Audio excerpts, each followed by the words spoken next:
Coucou les filles, j'espère que vous allez bien. Aujourd'hui je suis très contente de vous retrouver dans une nouvelle vidéo et aujourd'hui je vous montre un alert un petit peu particulier puisque j'ai reproduit le motif d'une canette d'Arizona. Donc pour celles qui ne connaissent pas, l'Arizona c'est un thé aromatisé ici avec du miel et ils font toujours de très jolies canettes. Donc ici ce sont des fleurs de cerisier, donc parfait pour la saison. Donc voilà, je vous laisse avec la vidéo et j'espère que ça va vous plaire. Côté matériel, j'ai utilisé une base et un top coat, un vernis à ongles bleu, un rose néon, de la peinture acrylique marron, blanche et noire, un pinceau fin, un cure-dent, un dotting tool et une palette. Je commence comme d'habitude par appliquer ma base pour protéger mon ongle du pigment du vernis et permettre une meilleure accroche.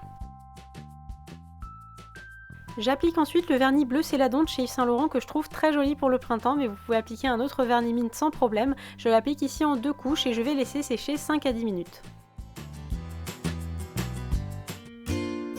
On passe maintenant au nail art et je commence par appliquer une goutte de peinture acrylique marron sur une palette et je vais la diluer un petit peu tout en la travaillant et je vais bien réaffiner la pointe de mon pinceau. Je vais ensuite tracer plusieurs petites branches avec la pointe du pinceau et n'hésitez pas à tracer des petites ramifications pour que ce soit plus réaliste.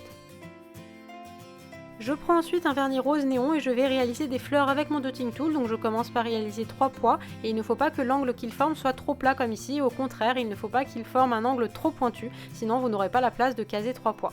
Je complète ensuite avec les 2 pois manquants et je termine par celui du milieu. Je vais ensuite faire 1 à 3 fleurs entières sur mes ongles en fonction de la place que j'ai et n'oubliez pas de bien tenir votre dotting tool à la verticale pour tracer de jolis pois bien ronds et non pas comme un stylo. N'hésitez pas non plus à placer des fleurs à 2 ou 3 pois à certains endroits. Je prends ensuite de la peinture acrylique blanche et je vais la diluer avec beaucoup d'eau pour ajouter des petites touches de lumière aux extrémités de mes pétales. Je prends maintenant un peu de peinture acrylique noire et je vais venir tracer une étoile au centre de mes fleurs, donc je vais bien diluer ma peinture avec de l'eau pour tracer des traits tout fins et je vais travailler avec la pointe en tenant mon pinceau bien à la verticale.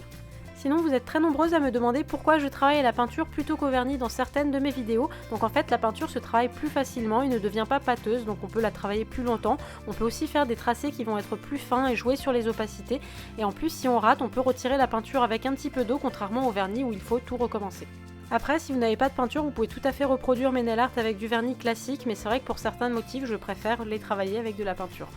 J'ai ensuite réalisé de tout petits pois aux extrémités de mes étoiles avec un cure-dent et de la peinture acrylique noire bien diluée.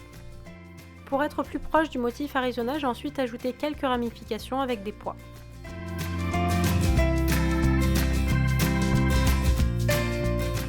Il ne me reste plus qu'à appliquer une bonne couche de top coat pour faire briller et garder mon nail art plus longtemps.